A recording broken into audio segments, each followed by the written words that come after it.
For those of you that don't know, the week of September 16th to September 23rd is Bisexual Visibility Month. As such, this week seemed like an appropriate time to finally discuss a topic that I've been meaning to discuss for a while on this channel. One that's very important to me personally. I'm talking, of course, about bisexual representation in film and television. So to start with, yes, I am bisexual. I've known this since I was at least 15, I came out at age 16, and I am now 20 years old and still single. As with any group within the LGBTQ community, bisexuals have had to deal with misconceptions and stigmas surrounding our sexual identity since the term for it was first coined. And the sad truth is that some of this bigotry comes from within the queer community itself. Among the most common and harmful myths about bisexuality include that we're promiscuous by nature and our attraction to both sexes means that we can never be in a committed monogamous relationship. Or that we're either a confused homosexual not yet ready to come out of the closet, or a clout-chasing heterosexual jumping on a bandwagon. All of these statements are, of course, complete bullshit, but even in today's more comparatively enlightened times, myths about bisexuality continue to persist, and I think a huge part of this may be down to a lack of truly strong bi representation in the media. While shows like Will and Grace and Ellen certainly helped to bring discussions of queer issues into the mainstream in the late 90s, pop culture has long struggled with just how to properly represent bisexuality on screen. There have been some definite highs that have taken us in the right direction, but also plenty of lows that anyone who knows anything about bisexuality will cringe at.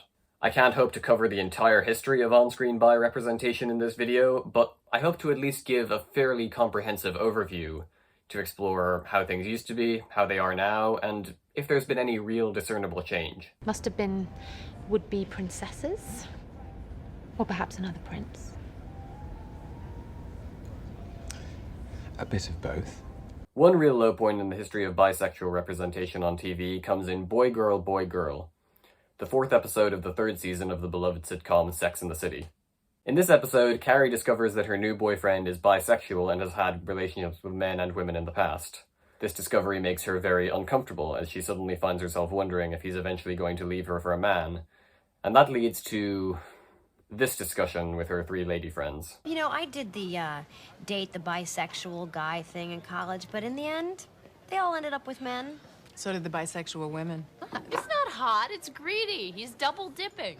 I'm not even sure bisexuality exists. I think it's just a layover on the way to Gay Town. You might think that this episode would be about Carrie getting over her insecurities and learning that there's nothing weird or threatening about your partner being bisexual, but nope.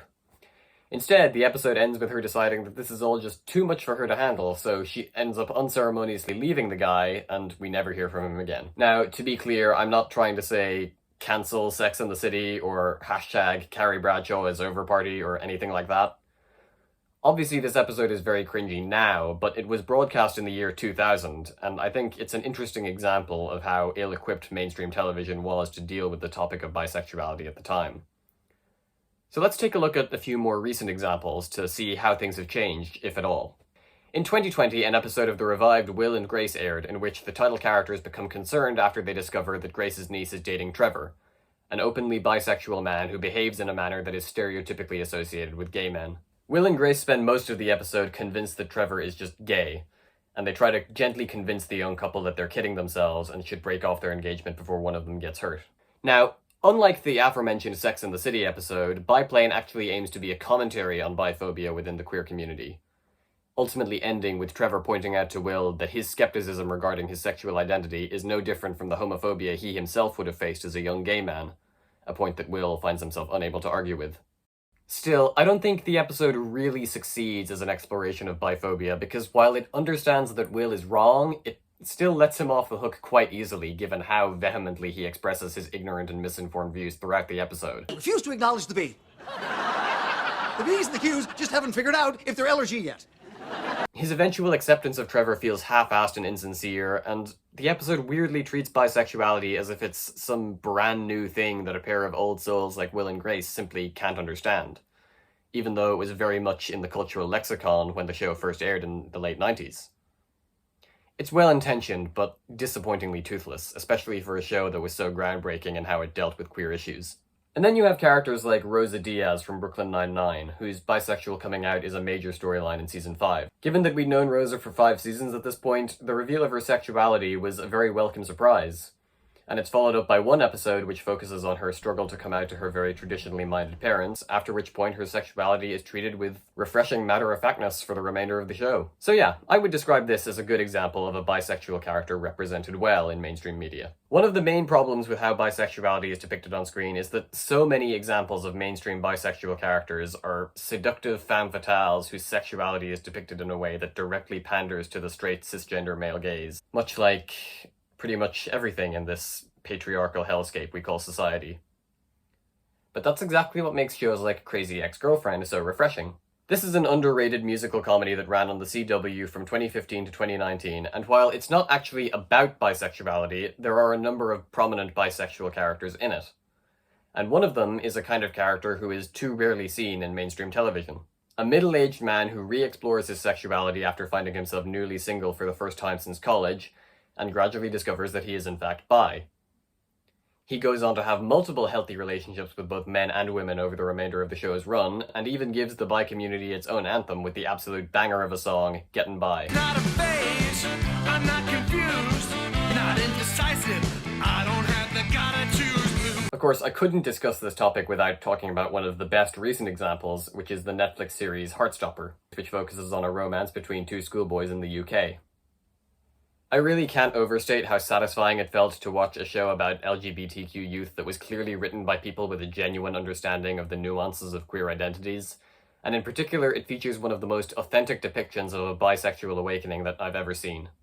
One of the reasons the show resonated with me so much was because I could relate to the story of a guy who simply assumes that he's straight up until his mid-teens, then gradually discovers that he's attracted to guys as well as girls, which leads to a very long period of confusion and questioning and a whole lot of time spent on Google. Nick's entire character arc is really beautifully handled in the show, and in my opinion it sets a new standard for how bisexuality is represented in TV. It's called bisexuality, if you've heard of that. Yeah, I've heard of that. I wasn't born in the 18th century. Now, you may have noticed that up until this point I've really only touched on examples seen on television, and that's because TV has been more willing than film to tackle the topic of bisexuality for a long time now, at least directly. I think the reason for this is that the long-form nature of TV means that you have more room to explore a character's non-monosexuality over the course of multiple episodes. In particular, the episodic structure of sitcoms allows characters like Rosa Diaz to be with multiple partners over the course of their show's run. In her book, The B Word, Bisexuality in Contemporary Film and Television, Maria Sanfilippo says, "Television narrative encourages bisexual representation by permitting it to unfold over time, necessary for the accumulation of experiences that renders bisexuality representationally legible." 1991 saw the restoration of Stanley Kubrick's 1960 Swords and Sandals epic Spartacus. And among the restored footage deleted from the original theatrical cut was a very steamy scene in which General Crassus, played by Laurence Olivier, basically tells his hunky young slave, played by Tony Curtis, that he swings both ways. He doesn't actually use the words bisexual, of course, but the dialogue isn't exactly subtle. Do you eat oysters? When I have them, master. Do you eat snails? No, master. Do you consider the eating of oysters to be moral and the eating of snails to be immoral? No, master. My taste includes both snails and oysters. Obviously, audiences in 1960 just weren't going to be ready for a scene like this in a major Hollywood motion picture, and it was inevitably removed from the theatrical cut after outcry from the National Legion of Decency. Because, yeah, that was a thing. It's actually pretty ironic, all things considered, because rumors have persisted for many years now that Olivier himself was bisexual. Frequently, major franchise movies will try to score points by claiming off-screen that a character is bisexual, but only vaguely hinting at it on-screen. For example, when Thor Love and Thunder was announced in 2019, we were promised that Valkyrie, played by bisexual icon Tessa Thompson, would be out and proud in the new film, and a huge part of the press tour was devoted to how gay the movie supposedly was.